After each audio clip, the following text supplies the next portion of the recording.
आइए दोस्तों, आज हम बात कर लेते हैं संधि के अगले प्रकार के बारे में। तो अगली संधि है हमारी दोस्तों गुण संधि या गुण स्वर संधि। तो देखते हैं इसकी पहचान क्या है। जहाँ पर आ या आ के बाद ई या ई एवं उ या उ और री आए तो दोनों वर्ण मिलकर क्रमशः ए ओ अर। तो अगर आ या आ के बाद ई या ई आएगा तो ए हो जाएगा। आ या आ के बाद अगर उ या उ आएगा या जुड़ेगा तो ओ हो जाएगा। आ या आ के बाद अगर उसमें री जुड़ेगा तो अर हो जाता है। तो इस प्रकार से बनने वाली संधि को गुण स्वर संधि कहते हैं। या जब संधि शब्द के मध्य में ए ओ की मात्रा लगी हो तो वहाँ पर हमें गुण संधि समझना चाहिए दोस्तों, कुछ अपवाद को छोड़कर। तो आइए दोस्तों देखते हैं हम नियम संख्या 1। जब विच्छेद दिया हो तब संधि शब्द बनाना या संधि पहचानना दोस्तों।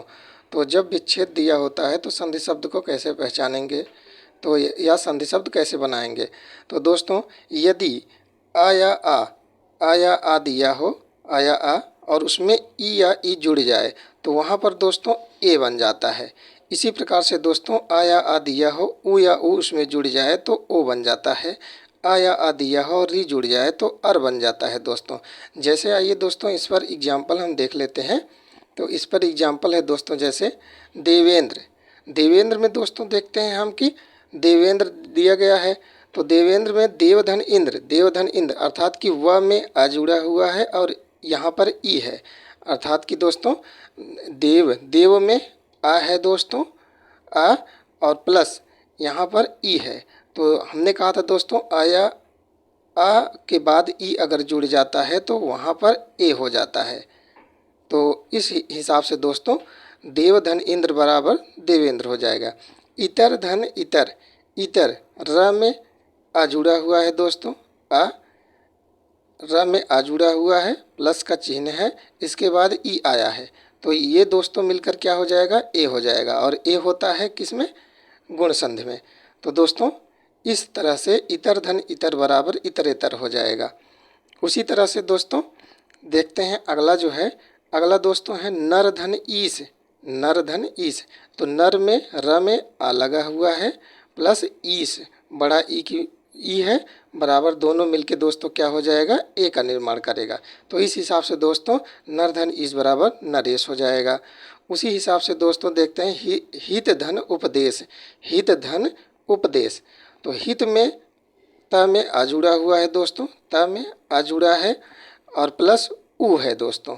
तो ये मिलकर क्या बनाएगा, ओ का निर्माण करेगा। आ प्लस उ बराबर ओ का निर्माण करता है दोस्तों। तो हितोपदेश हो जाएगा। सूर्य धन उदय यह में आ जुड़ा हुआ है दोस्तों और उ मिलकर सूर्योदय। तो यहाँ पर सूर्य धन उदय बराबर सूर्योदय हो जाएगा गुण संधि के प्रावधान से। देवधन ऋषि। तो देखते हैं दोस्तों व में आ जुड़ा हुआ है, व में आ है और धन का चिन्ह है। इसके बाद दोस्तों ऋषि, तो यहाँ पर दोस्तों क्या है, री है। तो हम जानते हैं दोस्तों कि अ और री मिलकर अर बनाते हैं। क्या बनाते हैं, अर। तो यहाँ पर दोस्तों देखिए ये ऋषि में र अर, इसे अर कहा जाता है। तो देवधन ऋषि बराबर देवर्षि हो गया, ऊपर जो है रेफ लग गया दोस्तों। आइए दोस्तों देखते हैं नियम संख्या 2। नियम संख्या 2 कहता है दोस्तों जब संधि शब्द दिया हो, अर्थात कि जब कोई संधि शब्द दिया हो, विच्छेद न दिया हो। जब कोई भी संधि शब्द दिया हो तब संधि बताने से पहले विच्छेद कर लेना चाहिए। तो दोस्तों जब भी कोई संधि शब्द दिया हो तो वहाँ पर हम पहले विच्छेद कर लेते हैं। तो हमें पता चल जाता है कि उसमें कौन सी संधि है, या संधि शब्द के बीच में लगी मात्रा को देखकर हम पहचान लेते हैं कि उसमें कौन सी संधि होगी। देखते हैं दोस्तों जैसे क्या है, प्रेत ए की मात्रा है दोस्तों, तो यहाँ पर गुण संधि होगी। अगर नहीं समझ में आ रहा है तो विच्छेद कर लेते हैं। तो यहाँ पर सार्थक शब्द हम निकाल लेते हैं प्र क्या है, उपसर्ग है। तो प्र मतलब पहले आता है। प्र और धन का चिन्ह लगा के इत दिया है। तो इस हिसाब से दोस्तों प्र में क्या है, इसमें आ है। आ है और यहाँ पर ई है, तो आ और ई मिलकर ए बनाते हैं दोस्तों। इस हिसाब से दोस्तों जो होता है दोस्तों, इसमें जो है प्रेत, प्रेत में गुण संधि होगी। क्यों? क्योंकि हमने इसे विच्छेद किया तो प्रधन इत आया, तो प्रधन इत में प्र में आ लगा हुआ है और ई, आ और ई किस में आते हैं? गुण संधि में। तो इस हिसाब से दोस्तों प्रेत में गुण संधि हो जाएगा। अगला दोस्तों एग्जाम्पल है सर्वेश। सर्वेश, इसका भी संधि विच्छेद करेंगे तो सर्वधन ईश, सर्वधन ईश, तो व में आ लगा हुआ है दोस्तों और धन ई की मात्रा है, तो आ और ई किस में आते हैं? गुण संधि में। तो यहाँ पर सर्वेश में गुण संधि हो जाएगा दोस्तों। अगला जो हमारा एग्जाम्पल है दोस्तों वो है पुरुषोत्तम। पुरुषोत्तम में पुरुष धन उत्तम, तो यहाँ पर पुरुष स में क्या है? आ है, इसके बाद धन का चिन्ह है, फिर उ है, आ और उ मिलकर दोस्तों क्या बनते हैं? ओ बनते हैं। तो ओ किस में आता है? आ और उ मिलकर ओ किस में बनाते हैं? गुण संधि में। तो पुरुषोत्तम में गुण संधि हो जाएगा। अगला दोस्तों हमारा क्या है? अगला है एग्जाम्पल ग्रीष्म ऋतु। ग्रीष्म धन ऋतु, तो ग्रीष्म म में क्या है दोस्तों? आ लगा हुआ है, धन का चिन्ह है और यहाँ पर दोस्तों री है, तो यहाँ पर दोस्तों आ और री मिलकर अर बनाते हैं। तो यहाँ पर देखिए दोस्तों ग्रीष्म ऋतु, मर्तु, यहाँ मर्तु शब्द आ रहा है अर्थात कि अर आ रहा है, तो अर आ रहा है, इसलिए दोस्तों यहाँ पर गुण संधि होगी, क्योंकि अ प्लस री मिलकर अर किस में बनाते हैं दोस्तों? गुण संधि में बनाते हैं। देख लेते हैं दोस्तों प्रश्न पूछने का प्रकार क्या होता है। तो आइए दोस्तों देखते हैं प्रश्न पूछने का प्रकार, प्रश्न कितने प्रकार से पूछा जा सकता है। तो दोस्तों हमारा जो है प्रथम प्रश्न है कि जलोर्म में कौन सी संधि होगी?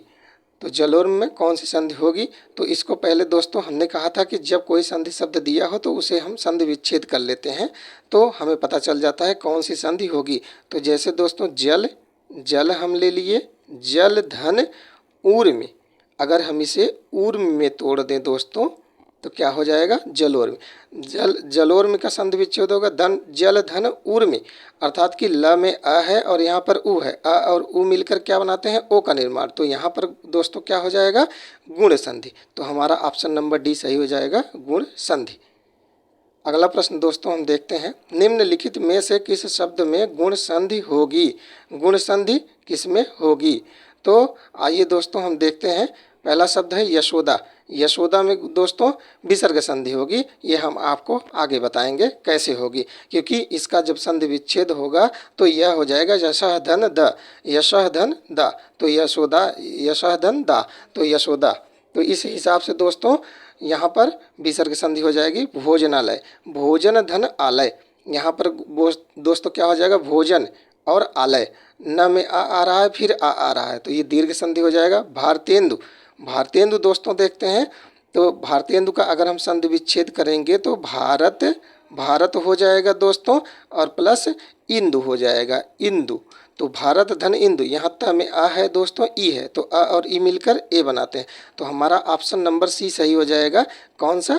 भारतेंदु। भारतेंदु में क्या होगा? गुण संधि होगा दोस्तों। अगला एग्जाम्पल है दोस्तों, देख लेते हैं। अगला है हमारा दोस्तों महर्षि।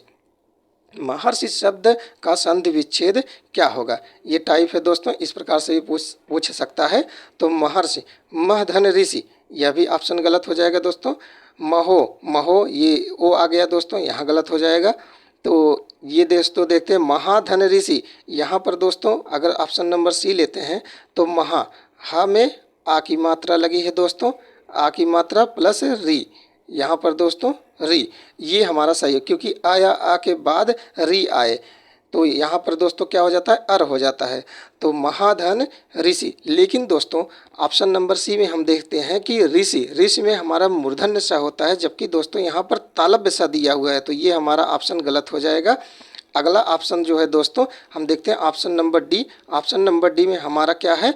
महा, महा में आ की मात्रा आ रही है दोस्तों, आ प्लस री, री, यहाँ पर दोस्तों ये भी देखते हैं ये सही है, क्योंकि यहाँ पर री, री क्या है? ये मूर्धन्य सा है, तो री के साथ मूर्धन्य सा लगा हुआ है। यहाँ पर ऑप्शन नंबर डी हमारा सही हो जाएगा दोस्तों, क्योंकि महा में आ की मात्रा आ रही है, हा में आ की मात्रा, आ प्लस री जोड़कर अर बनाते हैं दोस्तों, और यहाँ पर मूर्धन्य सा भी है, तो इसलिए दोस्तों ऑप्शन नंबर डी हमारा सही हो जाएगा। आज के लिए दोस्तों इतना ही, मिलते हैं अगले वीडियो में दोस्तों। हम छोटा छोटा वीडियो इसलिए बनाते हैं ताकि आपको देखने में सुविधा हो जाए दोस्तों और अच्छे से समझ में आए। तो अगले वीडियो में मिलते हैं दोस्तों, तब तक के लिए धन्यवाद।